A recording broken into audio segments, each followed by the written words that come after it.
Hello, my friends. Lama Jigme Gyatso of the Buddha Joy Meditation School. Today we're going to do a guided meditation. Now, the text is available to download this for free. Below the video, there's a button that should read Show More. When you click that, it'll reveal a whole bunch of links, including my supplies page. And on that supplies page, you can download Buddha's meditation. For today's meditation is the first in that set. It's called the 20-minute meditation. Now, I'm going to be giving some instructions, which will make it go a little bit more than 20 minutes. But if you follow along with the instructions on your own, it'll be about 20 minutes. Now, this might not be the be-all, end-all, but it's an excellent start. If you practice this guided meditation, either auditorily or as merely a reading meditation, if you do it every morning for 20 minutes and every evening for 20 minutes, you will make progress on the path. And in about a week or so, you'll be ready for a 40-minute meditation. And then you'll be ready for 60-minute meditation. And when you meditate for an hour every morning and every evening using Buddha's techniques, great things can happen. I'm going to go into a screen sharing mode.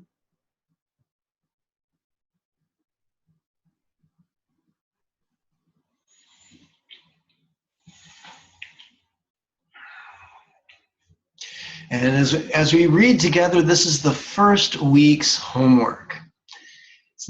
And this is, the subject matter is the body's breath. This comes from Buddha's longer discourse upon the four bases of mindfulness. In Pali, it's known as the Mahasatipatthana Sutta.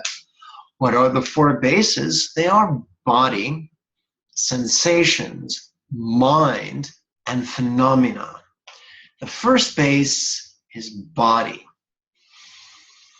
So today we're going to cover two things. We're going to cover the body's breath and the body's behavior, as well as Buddha's first refrain.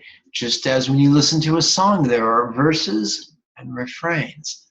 Likewise, in Buddha's epic on meditation and instruction, there are verses and refrain. And the refrain is profoundly therapeutic. We're going to begin, and this is not part of the meditation. This is a great way to set our intention prior to the meditation with the chant, "May I accomplish great benefits unobstructedly for each being." So if you're a theist or a polytheist, you can look at this as a prayer. If you're a non-theist or an atheist, you could look at this merely as a technique to guide our intention upon the path of love and compassion. You'll notice the first syllable is marked with an accent, as is the second to last syllable.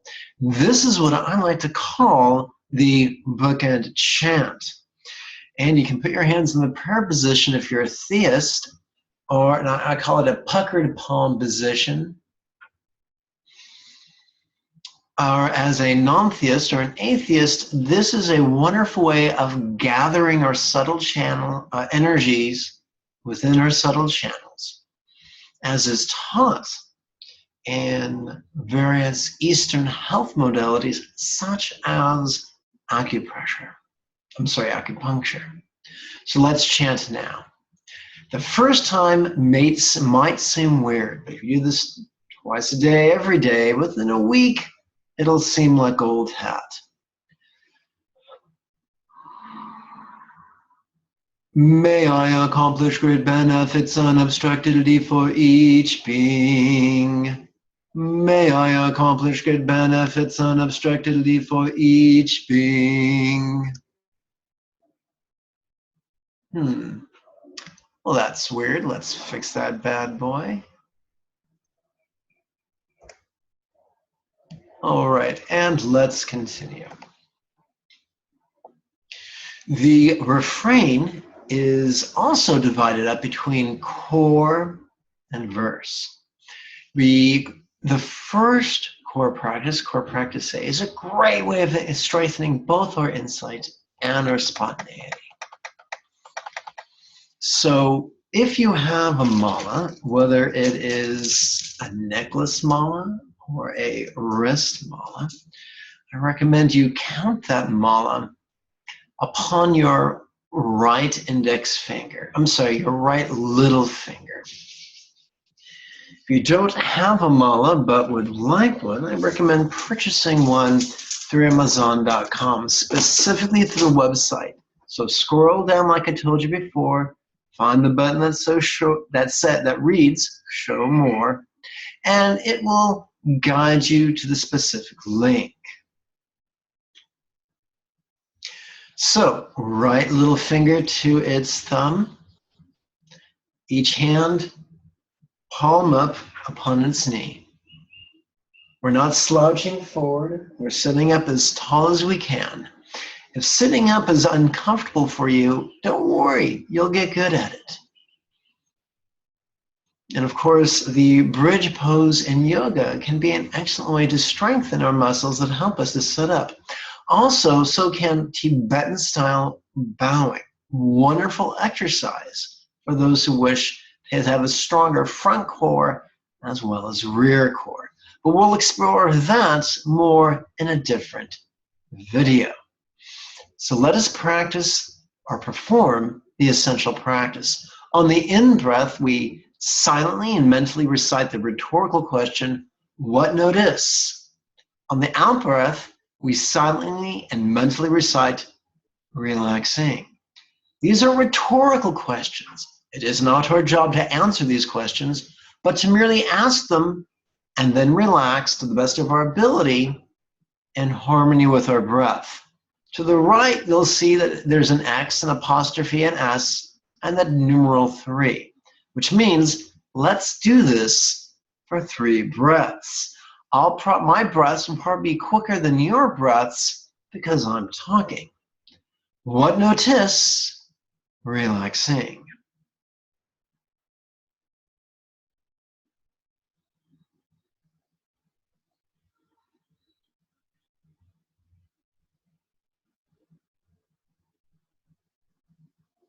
We do not chase pleasurable emotions or flee painful emotions. We simply notice and relax into whatever the present moment brings us, whether it is glorious or whether it is grotesque. We now explore interdependence from a visceral point of view. On the in-breath, we ask, what's inside? On the out-breath, we ask, what's outside? And this can refer to our circumstance, our body, our heart, or our mind. It doesn't matter. These questions are like programs that we're dropping into the supercomputer of our subconscious. What's inside? What's outside?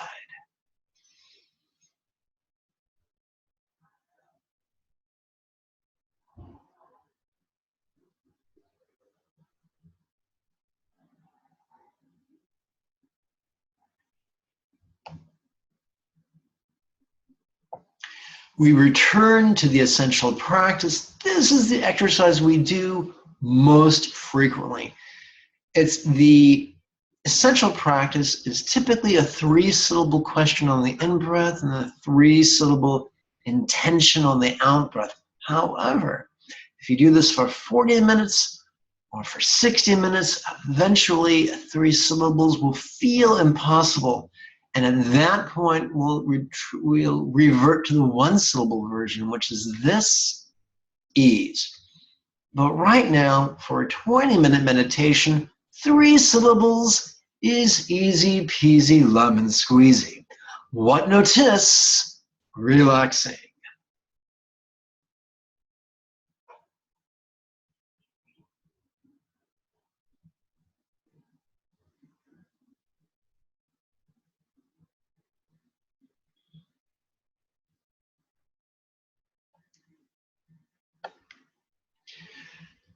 Before we explored visceral interdependence, and now we're going to explore visceral impermanence. What's coming? What's going?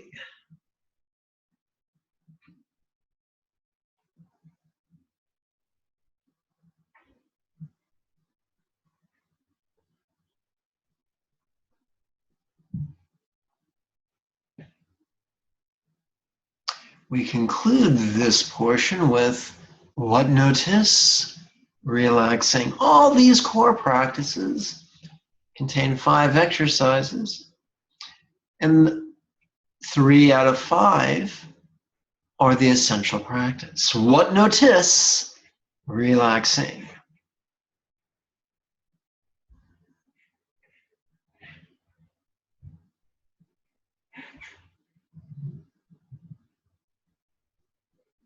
You'll notice my eyes are not completely shutting. We maintain, our eyes are open softly. With some gestures, our eyes will point down. Other gestures will pull our eyes forward. Other gestures will roll our eyes up. But we want to maintain eyes open because we are not trying to hide from a reality. We wish to encounter reality in Buddha's mindful meditation method. We now turn to the first verse, which is body's breathing. We're going to play with 12 exercises. This verse, the techniques that fit under the heading of verse, strengthen our mindfulness.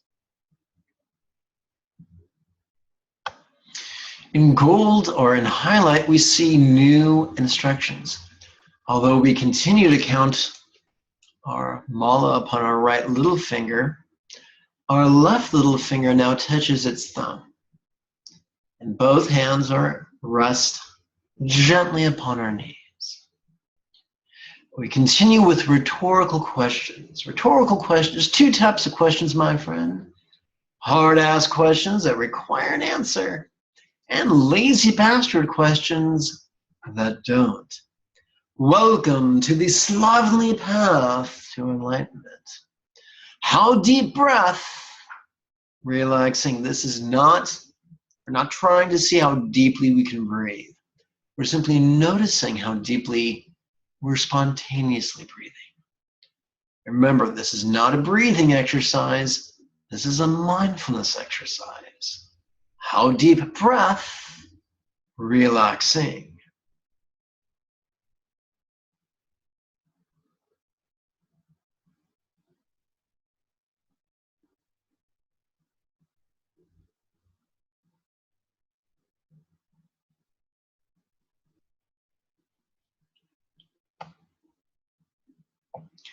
Where feel breaths? Subtle bliss. My friends, in the Tibetan tradition, we could say that when it comes to bliss, there's a very coarse bliss,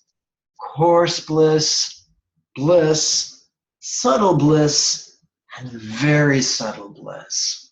So that good feeling, that satisfying feeling you get after a really good sneeze, that would be very coarse bliss. Or that wonderful pleasure you feel during great sex, that's very coarse bliss. We're dealing with very subtle bliss. So when we breathe, we're using the tissues of our nose, of our trachea, of our lungs, of our intercostal muscles, and the diaphragm muscle. The articulation of those tissues, coarsely or subtly, can be pleasurable. It can be a very subtle pleasure. And that's what we're doing. Our job is not to multiply our pleasure. It's just to notice what's already there. You stick with this twice a day for a week, and you'll feel more and more of that subtle bliss. So we're taking the question and we're dividing it in half between the in-breath and the out-breath. Where feel breaths? Subtle bliss.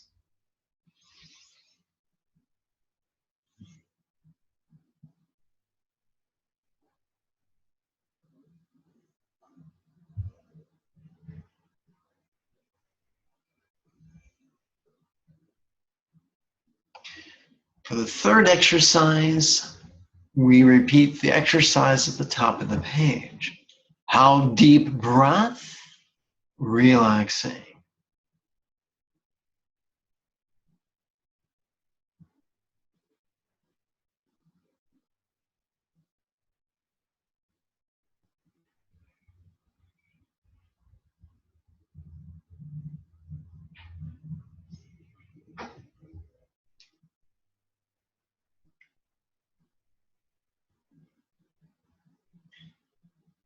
We now come to the second set of 3 exercises when it comes to body's breath.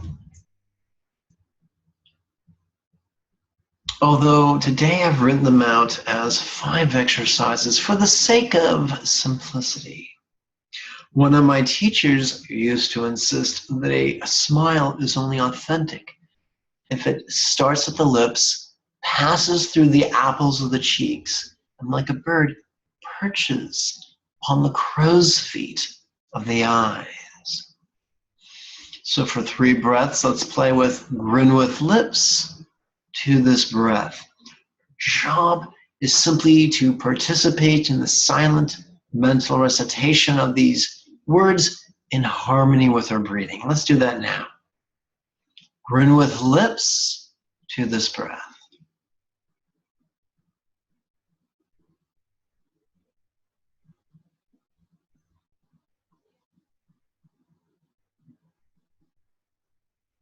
If you're playing with this exercise, when you feel angry or sad or scared, you're not being a hypocrite because you're not trying to deceive someone. You're practicing by yourself, with or without your computer. By playing with these exercises, you're progressing further upon the path of mindfulness. Remember, joyfulness is part of Buddha's path. It's not a fruit of the path, it is a tool upon the path. And these techniques help us to access it, not as an end run around misfortune, but as a way of dancing with whatever befalls us. Grin with cheeks to this breath.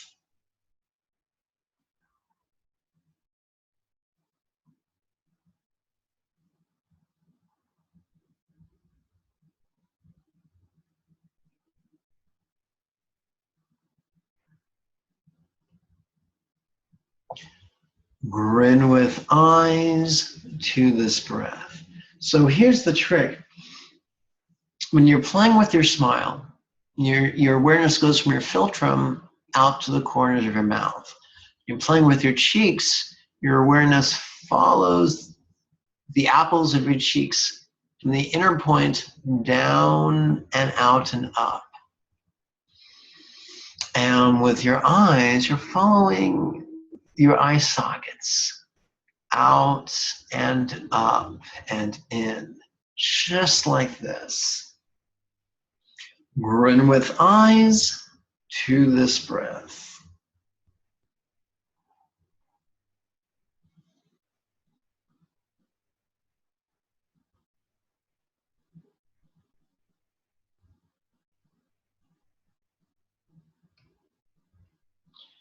Where feel faces, subtle joy.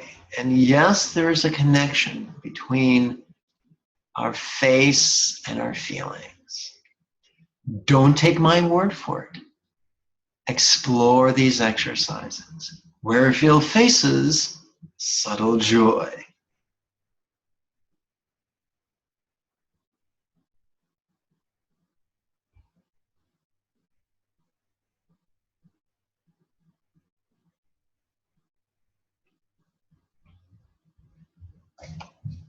And now we're going to do a simple smile exercise. Grin to breath, relaxing.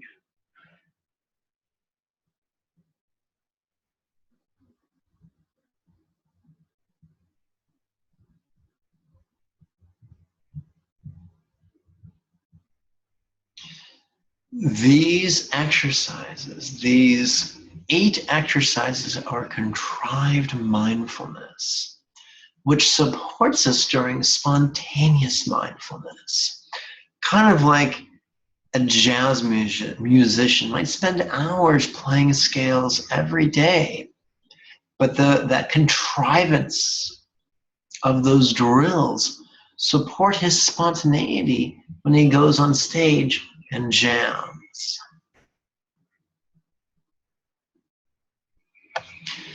So at this point, we're going to disengage the fingers of our right hand, and only our left little finger is engaging its thumb. We're now going to perform the threefold smile. And instead of doing each variation 3 times, we're going to perform each variation 1 time. Grin with lips to body. The jaw is relaxed so that the upper row of teeth is no longer touching the lower row of teeth, although the lips are still touching each other. The tip of the tongue rests gently upon the roof of the mouth, just behind the incisors. Grin with cheeks. Grin with cheeks to body. Grin with eyes to body.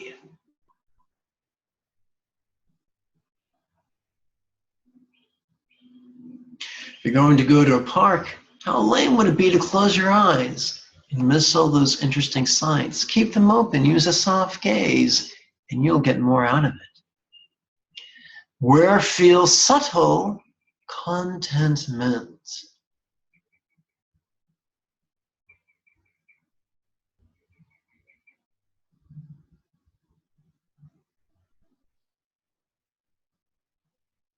Yes, many people have felt a direct relationship between smiling to their bodies and enhancing their experience of contentment. Our job is not to multiply that experience, just to notice it. We don't have to look for it consciously. By asking the question and relaxing, our subconscious will do all the heavy work, all the heavy lifting. Now return to simple smile, grin to body, relaxing.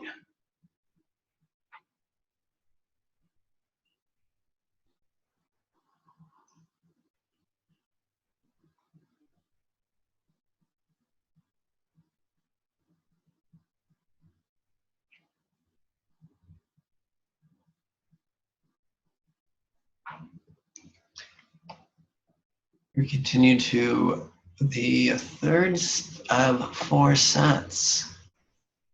I take it back, the 4th of 4 sets. How slow breath? Relaxing. Once again, we're not trying to slow our breath. We're just providing an exercise for our mindfulness. When you go to the gym, the purpose is not of pull-ups is not to do more pull-ups. The purpose of pull-ups is to get stronger and healthier. Likewise, these exercises serve only to strengthen our mindfulness. How slow breath? Relaxing.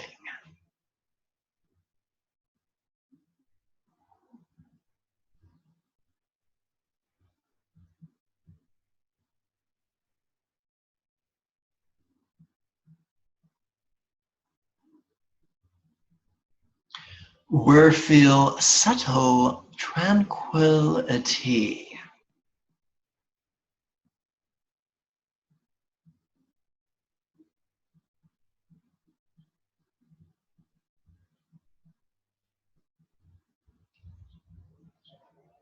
And our last question of this set is again, how slow breath? Relaxing.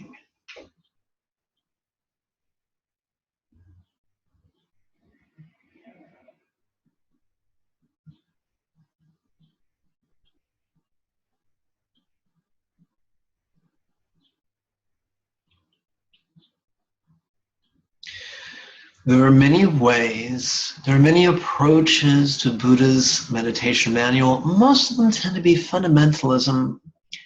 Most of them tend to be Hinduism in disguise. Buddha did not teach concentration, he taught awareness, which is completely different. We now turn now our attention to the second refrain. Again, the core practice. This time, variation B.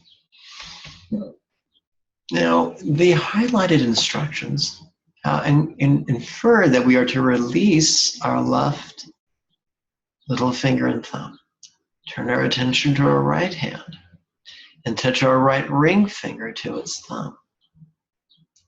Or if you wish, count a mala from that ring finger.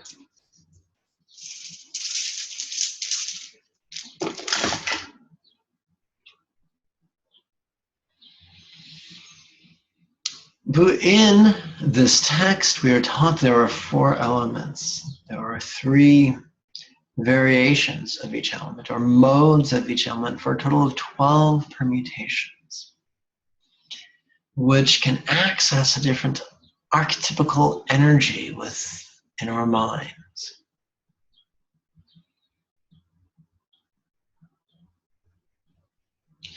These 5 exercises help strengthen both our insight and our spontaneity. In the Tao Te Ching, we read that we are taught that there are 2 ways of going through life: contrivance or spontaneity. Lao Tzu recommends spontaneity.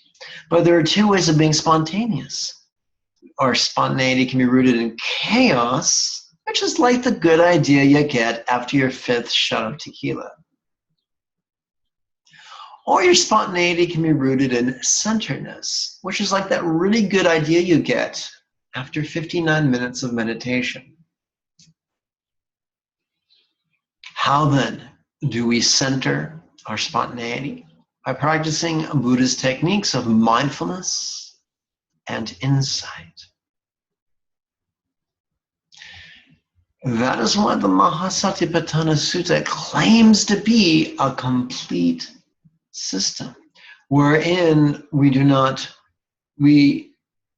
choose what we notice, but we allow what's going on. We allow ourselves to notice what's spontaneously going on. We do not choose our circumstance, our conditions, our body, our heart, or our mind. We notice what's asserting itself, and we work with it. What notice? Relaxing.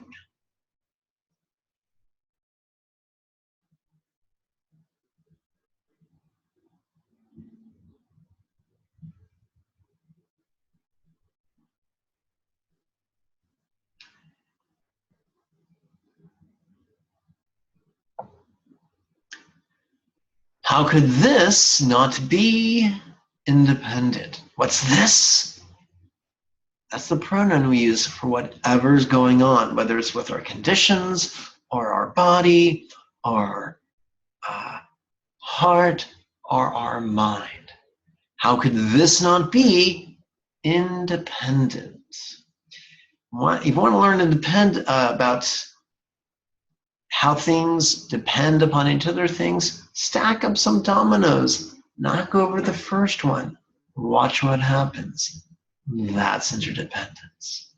How could this not be independent?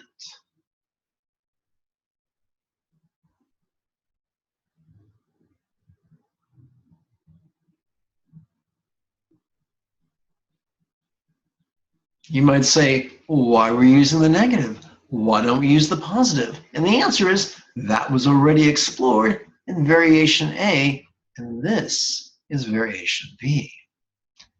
We continue now with the essential technique. What notice? Relaxing.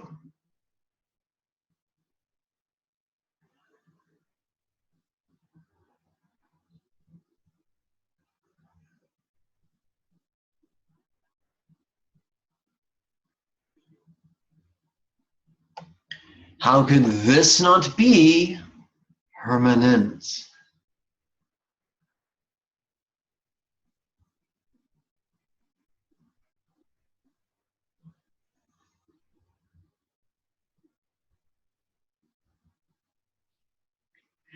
if you come across a teaching that calls itself Buddhism, but it really seems to be nothing more than a plaything for pseudo-intellectuals, it's probably fundamentalistic Buddhism.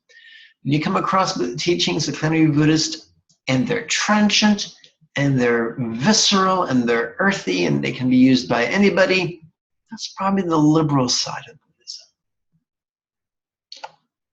What notice? Relaxing.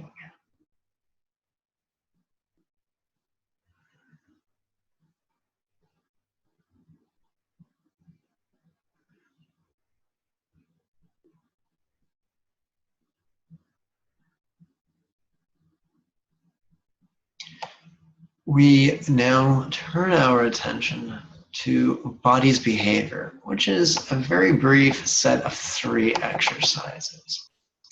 The instructions tell us that in addition to touching our right ring finger to its thumb, we're now touching our left ring finger to its thumb, accessing fixed earth. What doing? Relaxing.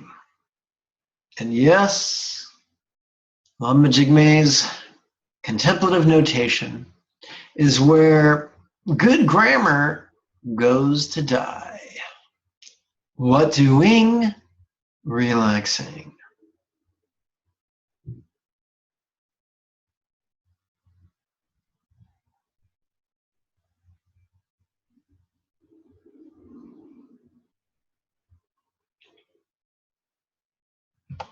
And now we have a bunch of variables. How walking, relaxing, how standing, relaxing, how sitting, relaxing, how laying, relaxing.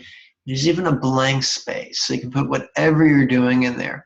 But more than 9 times out of 10, you'll be using this exercise while you're sitting, which is why it's written in bold. How sitting, relaxing.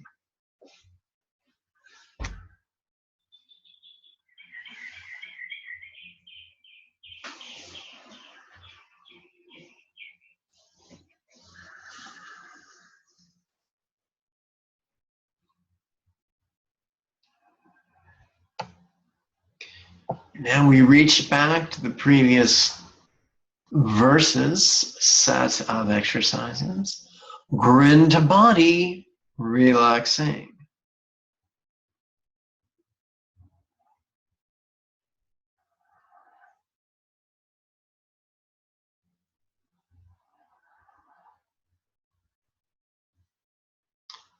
And that's all the verse work for this session. The remainder of the session is going to be refrain work.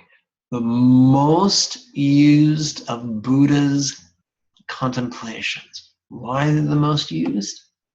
Because arguably they are the most therapeutic to help us deal with all the emotions that run hither and thither across our heart. We begin with core practice variation C. What to notice? Relaxing.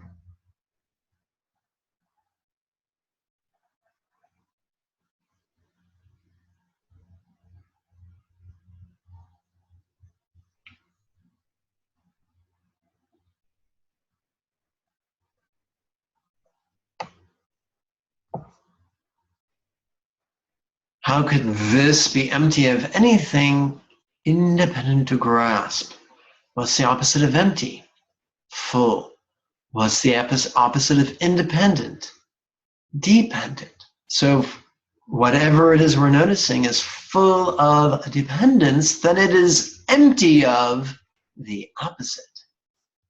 I know this is weird, but it'll make more sense the more you play with it. How could this be empty of anything independent to grasp?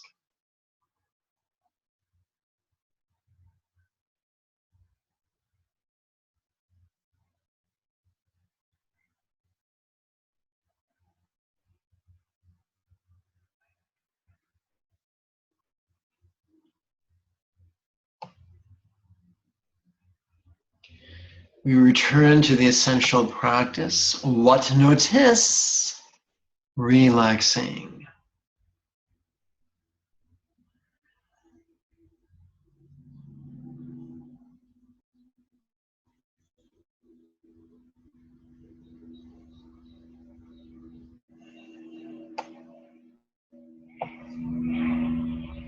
How could this be empty of anything permanent to grasp?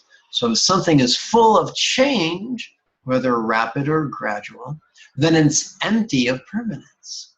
How could this be empty of anything permanent to grasp?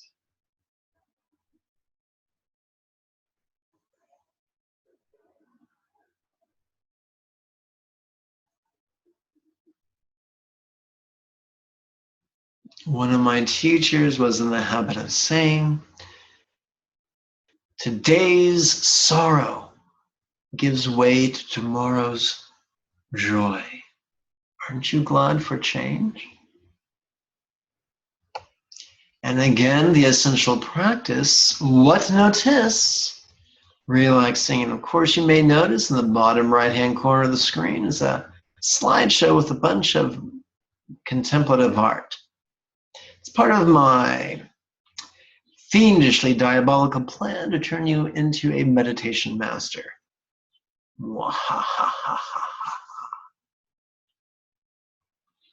What notice? Relaxing.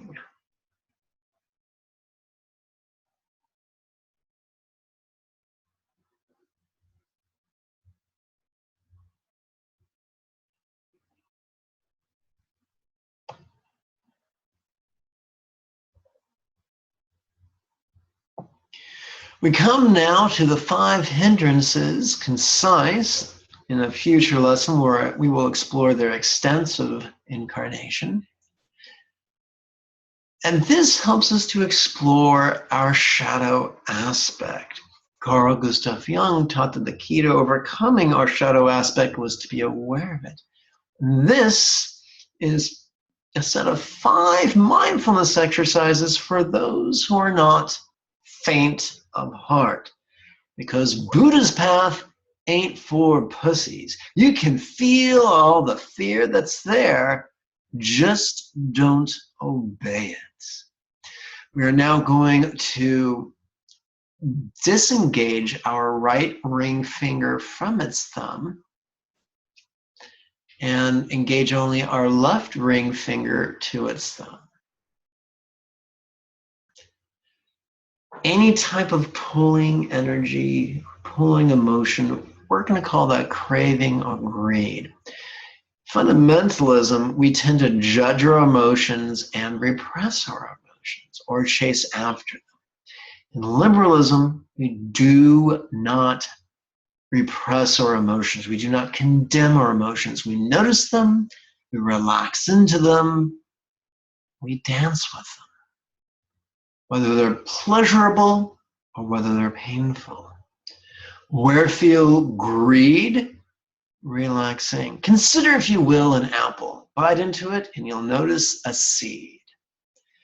In that seed is the potential for the next apple tree. Likewise, sometimes our emotions are in full bloom, like an apple blossom in the spring. Other times they're in mere potentiality, like an apple seed. Our job is not to force the answer to these questions. These are rhetorical questions. We ask them, we relax, we forget them. We let the subconscious do the work for us. Where feel greed? Relaxing.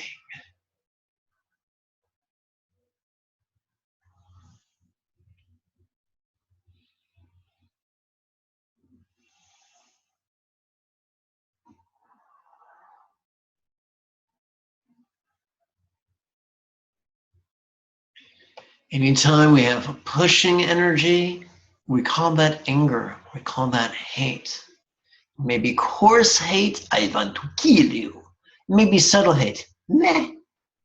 But whatever it is, if it's aversion, it fits in this category. Where feel hate? Relaxing.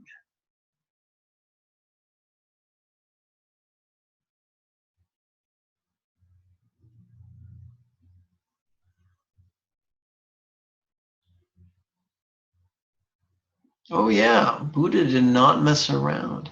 Not only is this text available for free download using the links below, but so is the root text that inspired these exercises. A translation of the Mahasatipatthana Sutta. It's a bit ungainly, but difficult to read, but in it you'll see all these techniques. Let's continue to the third exercise of this set. Where feel fatigue, relaxing. Fatigue can be physical, emotional, or mental. It's natural. It's intermittent. It comes and goes. Where feel fatigue, relaxing.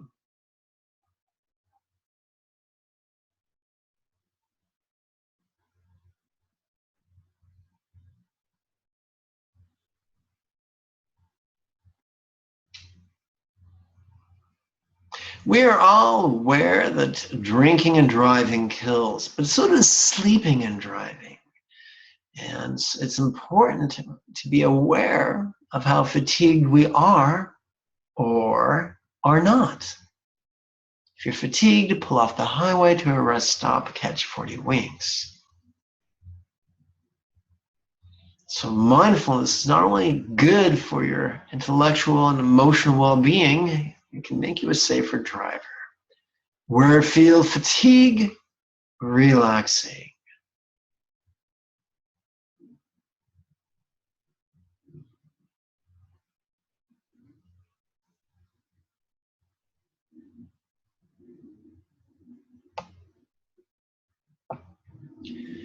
So we now deal with both agitation and anxiety. Where feels stirred up, relaxing. That can be physical, that can be emotional, that could be intellectual. Where feels stirred up, relaxing.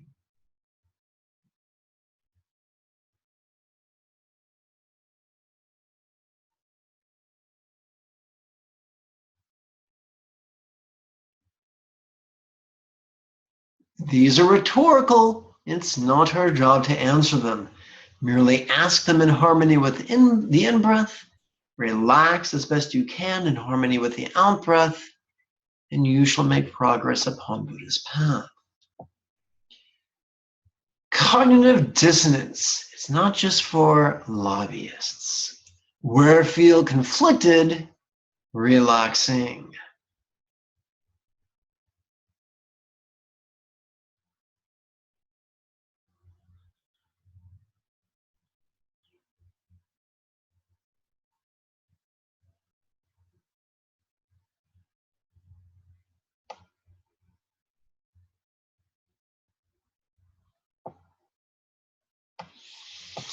We return to the core practice, this time variation D. Let's disengage our left ring finger from its thumb. Let's give these fingers a rest. Turning our attention to our right hand, let's place our right middle finger, let's touch the tip of our right middle finger to its thumb. Again with the essential practice, what to notice, relaxing.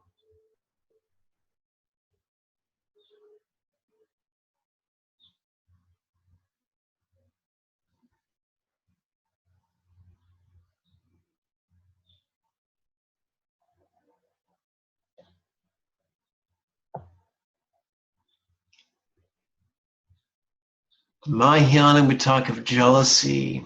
In Tibetan Nyingma sect, they speak of obscuring emotions. In the Gelug sect, they speak of self-cherishing. The same basic thing. How could this not be my possession? A single question divided between the in-breath and the out-breath. What kind of a question is it? Rhetorical. How could this not be my possession?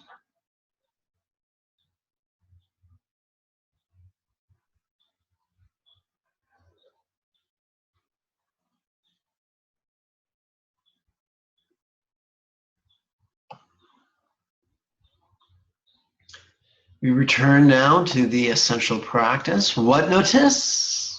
relaxing. And right now, if you're feeling bored, that's cool. Just notice the hell out of that boredom and then relax.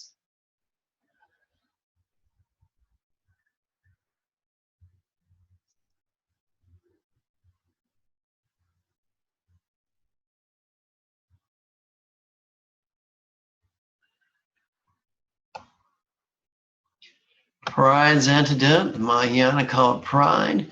Tibet's Nyingma call it obstructions to omniscience. And we mean omniscient in the metaphorical sense.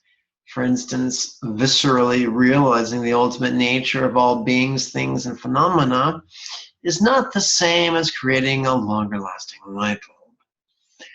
So here we go.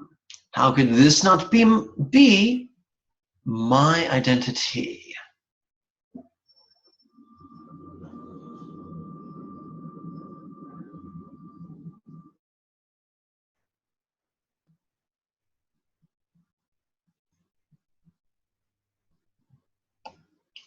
And again, we conclude this set of 5 core practices with the essential practice. What to notice? Relaxing.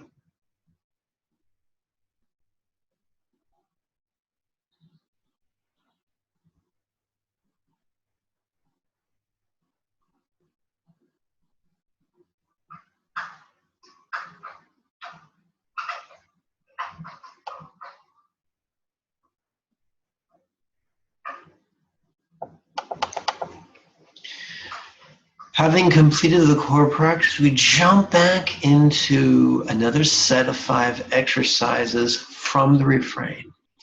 These are the 5 aggregates, and this, of course, this is a concise version of the 5 aggregates that help us to explore our present moment experience. In addition to touching our right middle finger to its thumb, please touch your left middle finger to its thumb. Once again, here comes the bad grammar. Brace yourself if you're an English geek. What mood? Feeling? Relaxing. Classically, the 5 aggregates are taught in the order of raw sense contact, valuation, label, story, and mood. But first thing that crosses our attention is typically our mood, and then we work backwards. And that's the therapeutic sequence. What mood? Feeling? Relaxing.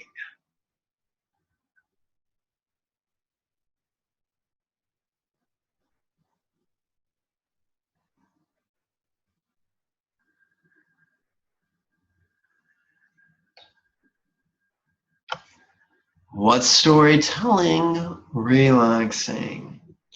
Let's pretend you're super hungry and your blood sugar's crashing. You're at a restaurant and you notice the waiter is waiting on people who came in after you. Meanwhile, he's not waiting you. That would be something your 5 senses are telling you. How would you evaluate that? Probably as painful. You then slap a label on it and say, "Why, that's unacceptable!" And then you tell yourself a story. That's unacceptable, and this is why. Bloody, bloody, bloody, bloody, blah. And then you'd feel an emotion. Typically something in the family of being pissy. Admit it, you've felt pissy a time or two, haven't you? So now we're just working backwards. This is really fun to do when you're pissed off, because you will just run amok when you ask yourself the question, what story am I telling? Really? What story am I telling? Oh, I'll tell you what story I'm telling, Miss Motherfucker. So let's play with that now. What storytelling? Relaxing.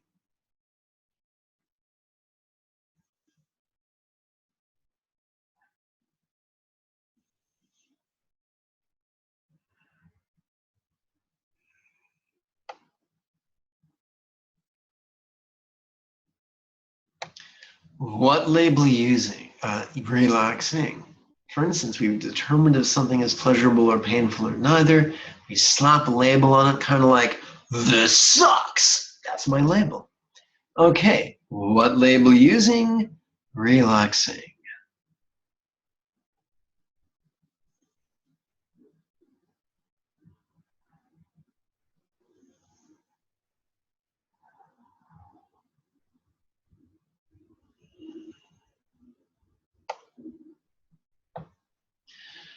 And now we come to evaluation. And we are evaluating this as being pleasurable or being painful or none of the above.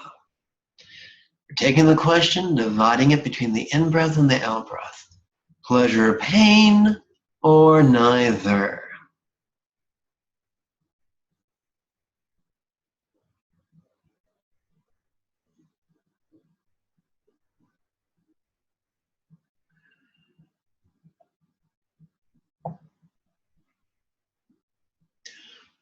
What sense contact?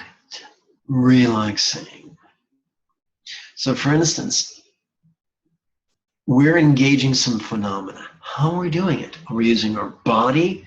Are we using our tongue? Are we using our nose? Are we using our ears? Are we using our eyes? Are we using our brain? What's up?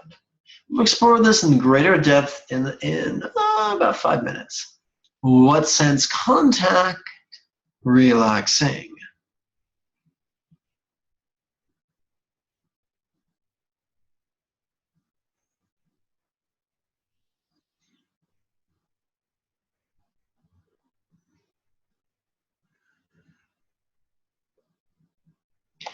We return now to a core practice, core variation E.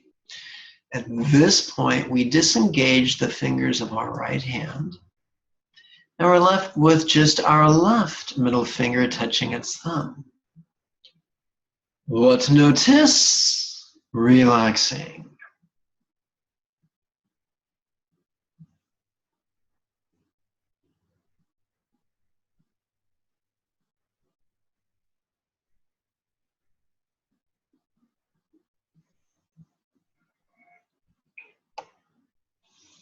And we do a much conciser version of jealousy's antidote.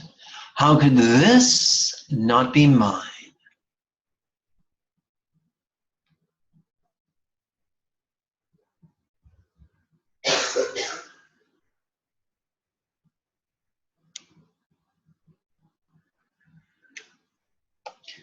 Essential practice. What notice? Relaxing.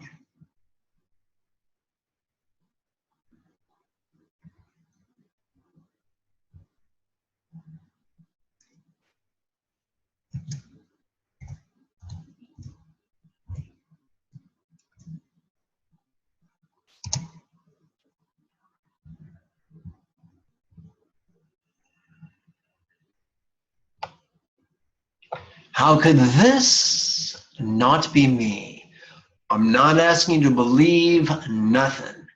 Just asking you to feed possibilities into your subconscious for it to play with the way a child plays with new toys on Christmas morning. How could this not be me? You see, my friends, an affirmation is a lie you tell yourself with the intention of shifting reality. These are exercises we play with in order to better work with reality rather than manipulate it. How could this not be me?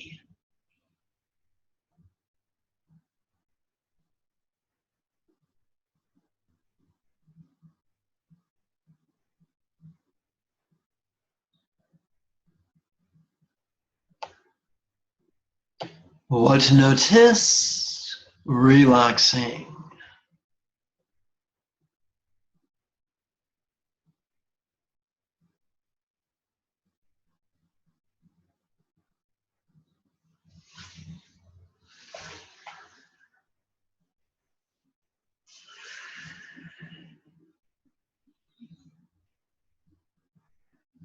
As promised, we return to the main body of the refrain.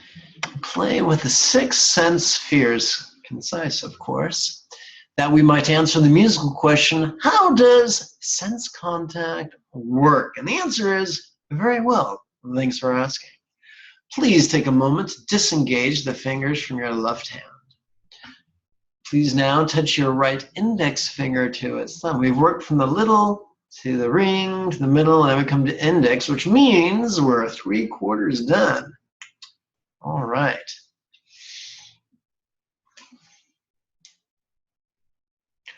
What is the tie between sensation and body? And of course, the answer is interdependence, but these are rhetorical questions, so sit down and shut up. What is the tie between sensation and body?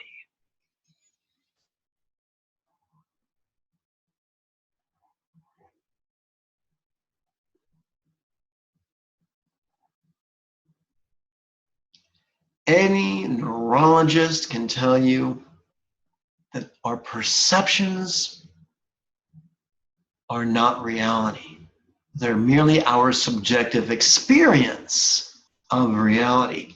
To put it more allegorically, the map is not the terrain, and their perception is not necessarily the ultimate reality. It's just our relative experience of it.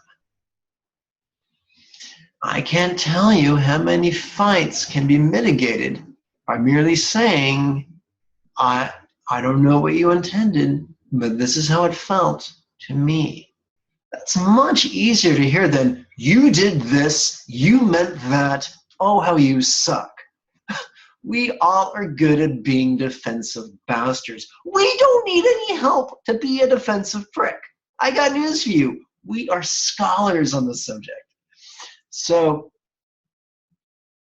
if we can learn how to disagree gently, remembering and sharing that our perceptions are subjective, give everyone more room to be magnanimous and resourceful and loving. One of the fringe benefits of meditating.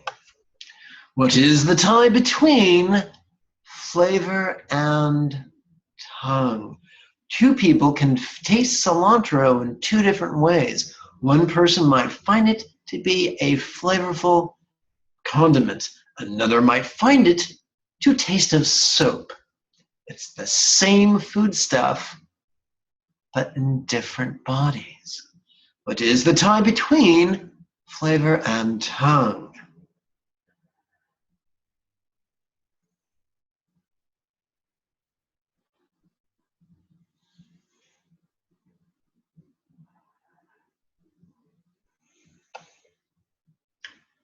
What is the tie between scent and nose?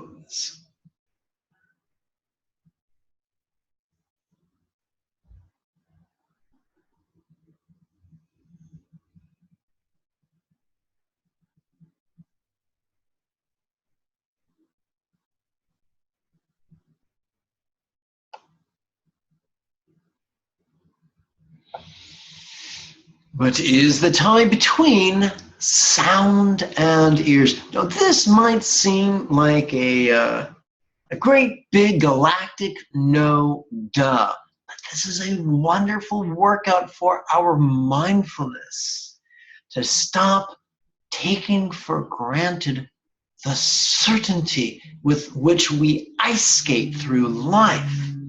When we read the Tao Te Ching, if we read it with eyes that see, we see that certitude is the antidote for wisdom. Wisdom is rooted in flexibility. We have to learn that the things we take for granted might not be as certain as we think they are. And these 6 exercises go a long way to repairing and soothing and healing the rigidity of our perceptions. What is the tie between sound and ears?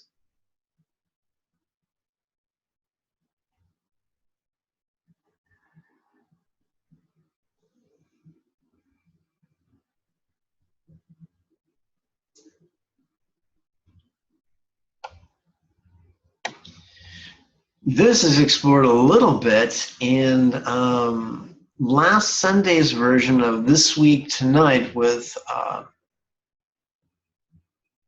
something Oliver. I forgot his first name. Anyway, it's on HBO. You can probably find it on YouTube. It's really, really great. They have the same tune, different lyrics. It's really, really fun. Anyway, let's continue to the fifth exercise. What is the time between sight and eyes?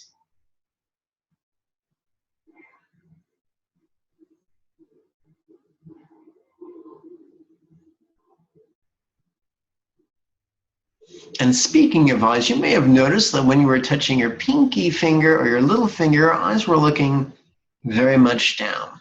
When you were working with your ring fingers, your eyes were just a little bit down. When you began working with your middle fingers, your eyes were kind of straightforward, a little bit up. And now that you're working with your index finger, your eyes are really rolling up. These are normal manifestations or symptoms or results of plugging into different energy circuits in our body. This is not a question of belief, but of experimentation. And now the sixth exercise of this set. What is the time between phenomena and mind? You might see a red ball. You won't necessarily literally see justice or love or peace. So this is where phenomena comes in.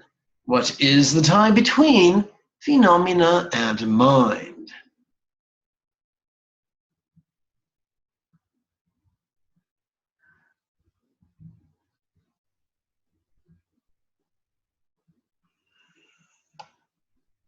Again, we come to core variation A. We were visiting our old friend variation A. In addition to touching your right index finger to your thumb, please also touch your left index finger to its thumb. What to notice? Relaxing.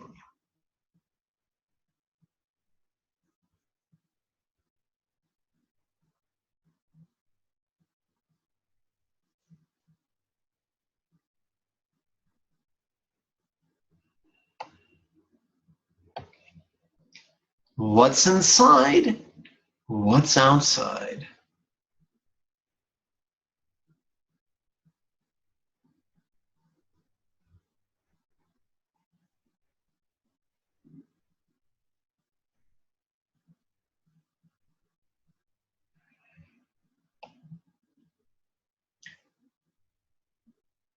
What to notice? Relaxing.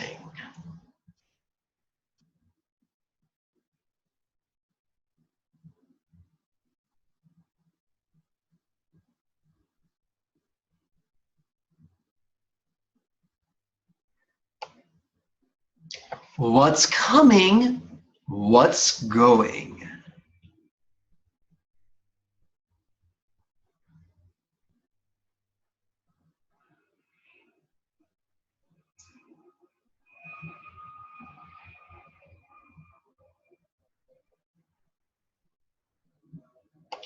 And we conclude this variation A with what to notice? Relaxing.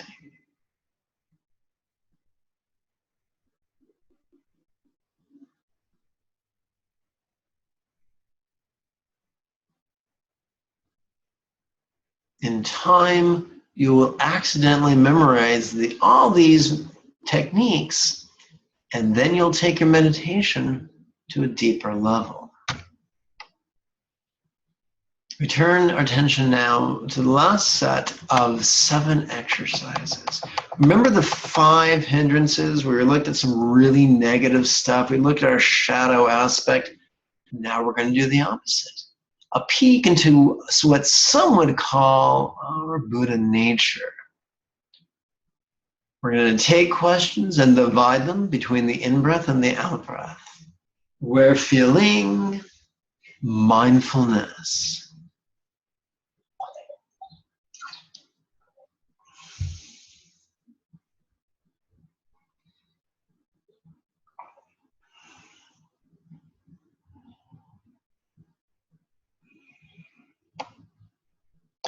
We're feeling curious.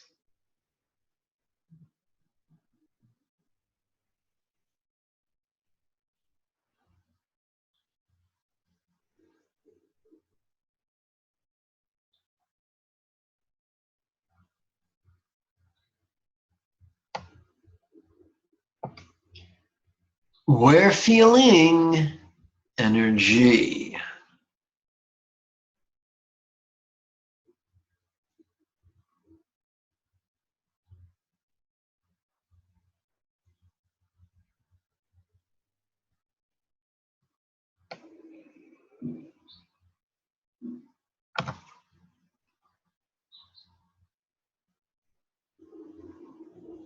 We're feeling joyfulness.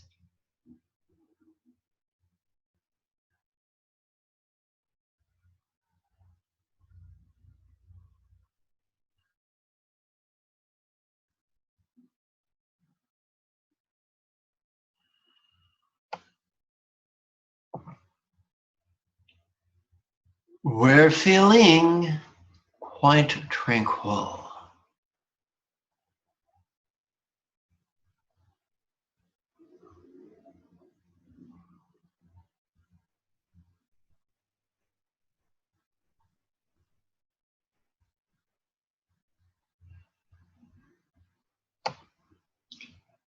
We're feeling collected, and being collected is the opposite of being scattered. We're feeling collected.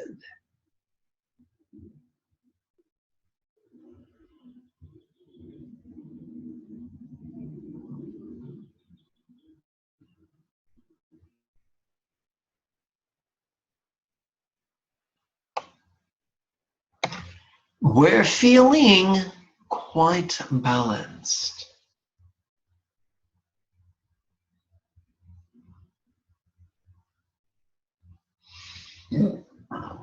Pardon.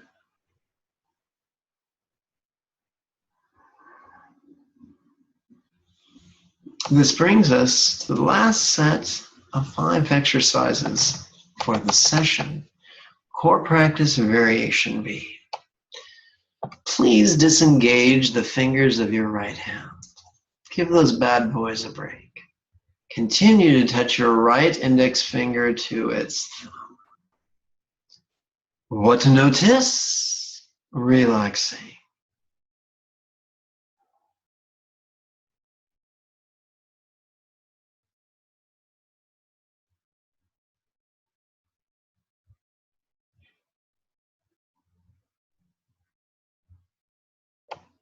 How could this not be independent?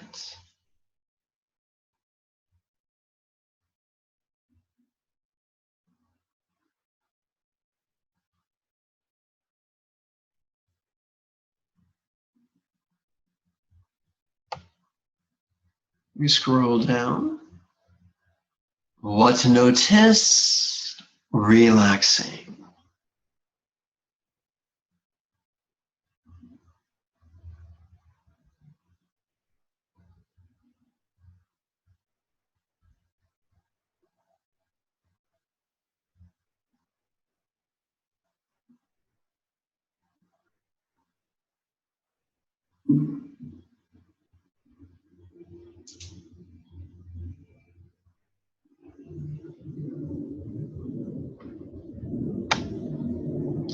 How could this not be permanent?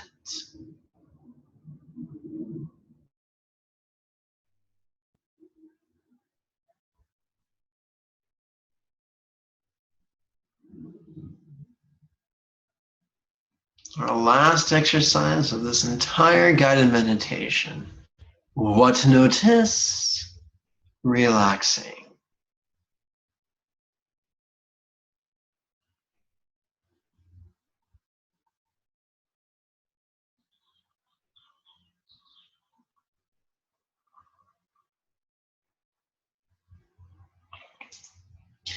We are going to end the way we began with a chant. If you're a theist and you believe in Shiva or Christ, cool, knock yourselves out, pray to those individuals. If you're a non-theist and you just want to use these words to guide your positive energy and to guide your intention, cool. Let's do that now. May I accomplish great benefits unobstructedly for each being. May I accomplish great benefits unobstructedly for each being. And that, my friends, is that. I warned you, the explanation takes longer than the practice. You want to do it in 20 minutes flat. All you gotta do is download the free text and play with it to your heart's content on your smartphone, on your tablet, on your laptop. Oh, heck, you can even print it out if you feel like sacrificing a tree. If you have questions, don't be shy. Write them out in lurid detail in the comment areas below. Questions, not accusations, if you please. I already know I'm an oddly dressed bastard. Okay. Now, if you want to participate in a live class, that's cool. The Monday series of weekly meditation classes begins the second Monday of July. So you can come in person if you live in or near Burbank, California. Otherwise, you can attend over your webcam through a live webinar simulcast. You can register once again by using the links I told you about earlier below. Some people get nervous. They want to know how much I'm going to charge. The answer is it's by donation. Some give zilch.